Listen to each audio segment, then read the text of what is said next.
नमस्कार, मैं हूं कोमल शर्मा और आप देख रहे हैं खबर दोपहर। स्वागत है आपका न्यूज़ 21 में। शुरुआत करते हैं खबरों की। खबर है धौलपुर से। धौलपुर जिले के राजाखेड़ा विधानसभा क्षेत्र के गुनपुर गांव में राजनीतिक हलचल तेज हो गई।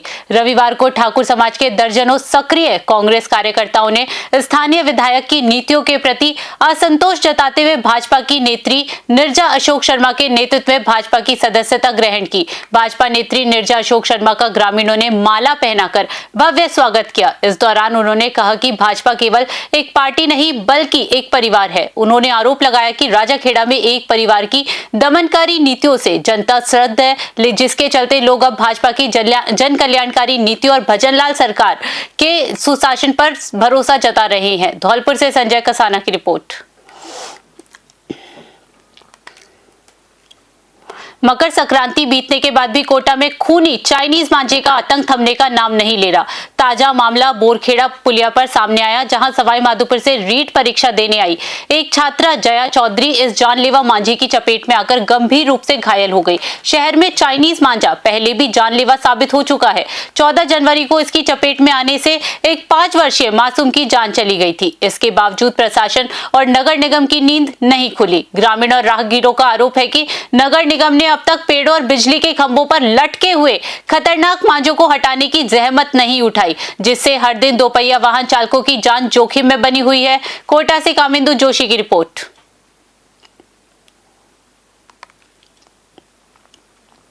खबर श्रीकरणपुर से है, जहां केसरी सिंहपुर थाना क्षेत्र के गांव धनुर से दिल दहला देने वाली वारदात सामने आई है, जहां दोस्ती के रिश्ते का कत्ल कर दिया गया। शराब के नशे में हुए मामूली विवाद ने इतना तूल पकड़ा कि एक दोस्त ने दूसरे दोस्त की बेरहमी से हत्या कर दी। मृतक पप्पू सिंह राय सिख और आरोपी गगन मेघवाल दोनों गहरे दोस्त थे और शराब पीने के आदी थे। घटना की सूचना मिलते ही केसरी सिंहपुर थाना पुलिस मौके पर पहुंची और शव को कब्जे में लेकर पोस्टमार्टम के लिए भिजवाया। पुलिस ने घटनास्थल से साक्ष्य जुटाए और फरार आरोपी गगन की तलाश में संभावित ठिकानों पर दबिश दी जा रही है। इस घटना से गांव में सनसनी फैल गई है। श्रीकरणपुर से अमित धवन की रिपोर्ट।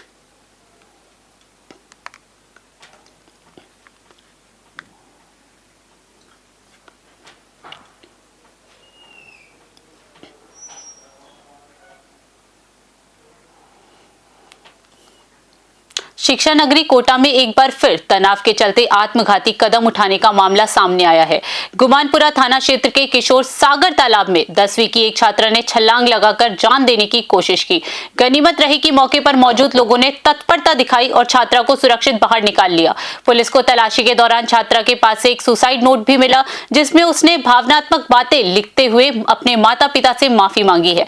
पुलिस ने छात्रा की काउंसलिंग की और समझाइश के बाद उसे परिजनों को सुपुर्द कर दिया। इस घटना ने एक बार फिर किशोर सागर तालाब और शहर की नहरों की सुरक्षा व्यवस्था की पोल खोल दी है। कोटा से कामिंदु जोशी की रिपोर्ट। खबर भरतपुर जिले के रुदावल थाना क्षेत्र से है, जहां चुरारी डांग निवासी रामरूप ने पुलिस प्रशासन पर साजिश रचने और झूठे मुकदमे में फंसाने का सनसनीखेज आरोप लगाया है। पीड़ित का दावा है कि जिस वक्त पुलिस ने उसे अवैध खनन की कार्यवाही में आरोपी बनाया, उस वक्त वह दौसा में मौजूद था, जिसके सीसीटीवी साक्ष्य भी उसके पास उपलब्ध है। प्रार्थी का आरोप है कि धौलपुर पुलिस ने के खिलाफ की गई शिकायत को वापस लेने और राजीनामा करने के लिए रुदावन थानाधिकारी नरेश चंद्र शर्मा उन पर दबाव बना रहे हैं। पीड़ित रामरूप ने अपने मानव अधिकार आयोग और डीजीपी को पत्र लिखकर न्याय की गुहार लगाई है। भरतपुर से कृष्णकांत की रिपोर्ट। धौलपुर डीएसटी पुलिस आई और रात पे में लीज पे आके कर्मचारियों के साथ मारपीट चालू कर दी। बंदूक की नोक पे मारपीट की। बंदूक की नोक पे 2 लोगों को पुलिस उठा के ले गई। उनके साथ में 4-5 गुंडे भी थे। पुलिसकर्मी सिविल ड्रेस में थे। हमने उनसे पूछा कौन हो भाई, तो उन्होंने कहा पुलिस। मैंने पूछा उनसे कि कहाँ की पुलिस है, बोले पता चल जाएगा सब। 2 लोगों को उठा के ले गए। हमने कंट्रोल रूम को कॉल किया। कंट्रोल रूम ने पुलिस से संपर्क हमारा सधवाया। करीब 3 घंटे बाद यानी लगभग 3 बजे पुलिस हमारे पास आई, रुदावल थाना पुलिस। उन्होंने बताया कि धौलपुर डीएसटी टीम ले गई है, तुम्हारे जो लोग उठ के गए हैं वो धौलपुर सदर थाने में हैं।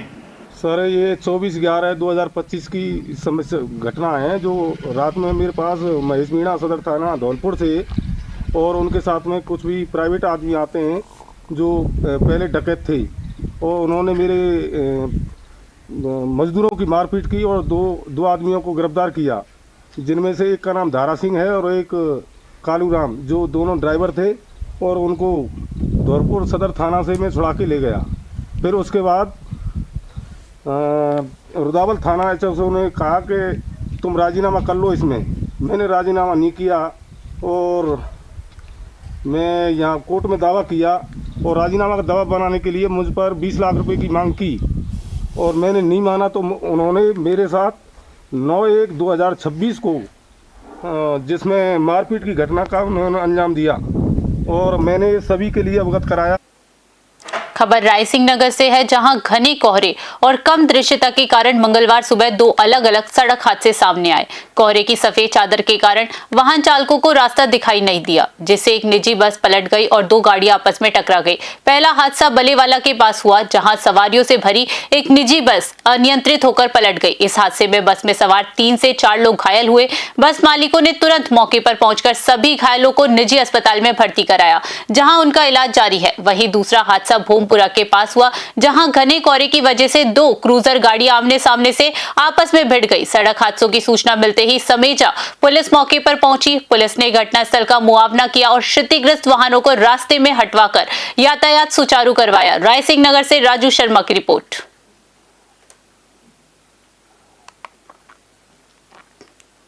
श्रीकरणपुर नगर पालिका में पिछले 1.5 दशक से अपनी सेवाएं दे रही एक अस्थायी महिला सफाई कर्मी की सड़क हादसे में मौत हो गई। 15 वर्षों से नियमित होने यानी पक्की नौकरी पाने का सपना संजोए मंजू वाल्मीकि का ये सपना अधूरा ही रह गया और एक दुर्घटना ने उनके परिवार की खुशियां छीन ली। दिवंगत मंजू वाल्मीकि अपने पीछे 4 बेटे और 1 बेटी का भरा पूरा परिवार छोड़ गई है। परिजनों ने रूंधे गले से बताया कि वह पिछले 15 सालों से नगर पालिका में कच्चे कर्मचारी के रूप में काम कर रही थी। उन्हें उम्मीद थी कि जल्द ही उनकी नौकरी पक्की हो जाएगी, लेकिन नियति को कुछ और ही मंजूर था। मंगलवार को गमगीन माहौल में उनका अंतिम संस्कार किया गया। इस घटना के बाद वाल्मीकि समाज और नगर पालिका कर्मचारियों में शोक की लहर है। श्रीकरणपुर से अमित धवन की रिपोर्ट। हनुमानगढ़ मेगा हाईवे पर 29 DWD और धन्नासर के बीच एक भीषण सड़क हादसा हो गया, जहां एक ट्रक और स्लीपर कोच निजी बस में आमने सामने की जोरदार भिड़ंत हो गई। इस हादसे में बस व ट्रक चालकों सहित कुल 22 लोग घायल हुए हैं। हादसे के तुरंत बाद सभी घायलों को एम्बुलेंस की मदद से रावतसर ट्रॉमा सेंटर पहुंचाया गया।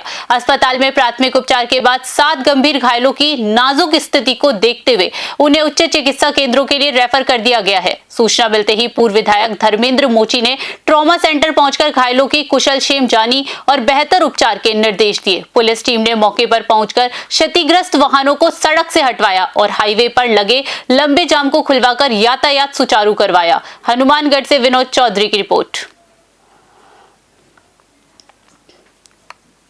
वाराणसी के मणिकर्णिका घाट पर रिनोवेशन के नाम पर लोक माता देवी अहिल्याबाई होलकर की प्रतिमा को नगर निगम द्वारा हटाए जाने और उसे खंडित करने के विरोध में धौलपुर का बघेल समाज लामबंद हो गया है। अखिल भारतीय पाल बघेल गडरिया महासभा ने मंगलवार को अतिरिक्त जिला कलेक्टर को प्रधानमंत्री और उत्तर प्रदेश के मुख्यमंत्री योगी आदित्य के नाम ज्ञापन सौंपकर कड़ा विरोध दर्ज करवाया। महासभा के जिलाध्यक्ष लाखन सिंह बघेल और पूर्व राज्य मंत्री जगमोहन बघेल ने कहा कि लोक माता अहिल्याबाई होलकर ने काशी सहित देश भर में हजारों मंदिरों और घाटों का जीर्णोद्धार करवाया था। ऐसी महान विभूति को जो सांस्कृतिक राष्ट्रवाद की प्रतीक है, उनकी प्रतिमा को तोड़ा जाना पाल बघेल धनगर समाज के साथ साथ पूरे देश का अपमान है। समाज ने इस कृत्य को निंदनीय और दुर्भाग्यपूर्ण करार दिया। धौलपुर से संजय कसाना की रिपोर्ट।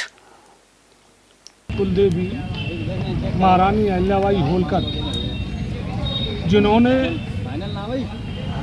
कई सालों पहले 100 सालों पहले इस हिंदुत्व की उन्होंने रक्षा की। पूरे देश के अंदर जो बड़े बड़े मंदिर हैं, 12 से कुछ मंदिर हैं, अहिल्याबाई होलकर ने इन मंदिरों का जीर्णोद्धार कराया, नए नए मंदिर बनवाए। आज पूरे देश में माननीय देश के प्रधानमंत्री जी और हर देश के मुख्यमंत्री अहिल्याबाई होलकर की नाटक के तौर पर, प्रोग्राम के तौर पर, प्रशासन के तौर पर, विधायक के तौर पर, MP के तौर पर, सब जगह ब्लॉक स्तर पर, तहसील स्तर पर, गांव स्तर पर इसकी जयंती को मनाया गया। आज जो उत्तर प्रदेश के अंदर गढ़कालेश्वर एक स्थान है, काशी विश्वनाथ में वहाँ नगर परिषद द्वारा कोई कार्य कुलदेव। खबर भरतपुर से है, जहां समाज सेवा के क्षेत्र में एक उभरता हुआ चेहरा और युवाओं के प्रेरणा स्रोत राकेश राजपूत ने अब राजनीति के माध्यम से सेवा का संकल्प लिया है। राकेश राजपूत ने आगामी पंचायत चुनाव में सरपंच पद पर चुनाव लड़ने की घोषणा कर दी है, जिससे उनके समर्थकों और स्थानीय युवाओं में भारी उत्साह देखा जा रहा है। राकेश राजपूत के चुनाव मैदान में उतरने की खबर से क्षेत्र के समीकरण बदलते नजर आ रहे हैं। उनकी कार्यशैली और बेदाग छवि को देखते हुए बड़ी संख्या में युवा उनके समर्थन में लामबंद हो रही है। ग्रामीणों का मानना है कि एक शिक्षित और सेवाभागी युवा के हाथ में गांव की कमान आने से विकास कार्यों को नई गति मिलेगी। राकेश राजपूत की पहचान एक ऐसे समाज सेवी के रूप में है जो न केवल सामाजिक कार्यक्रमों में बढ़ चढ़कर भाग लेते हैं, बल्कि सोशल मीडिया के माध्यम से भी गरीब और असहाय लोगों की आवाज उठाते हैं। युवाओं के बीच उनकी लोकप्रियता का मुख्य कारण प्रतियोगी परीक्षाओं की तैयारी कर रहे छात्रों का मनोबल बढ़ाना और उन्हें सही मार्गदर्शन देना है। भरतपुर से कृष्णकांत की रिपोर्ट।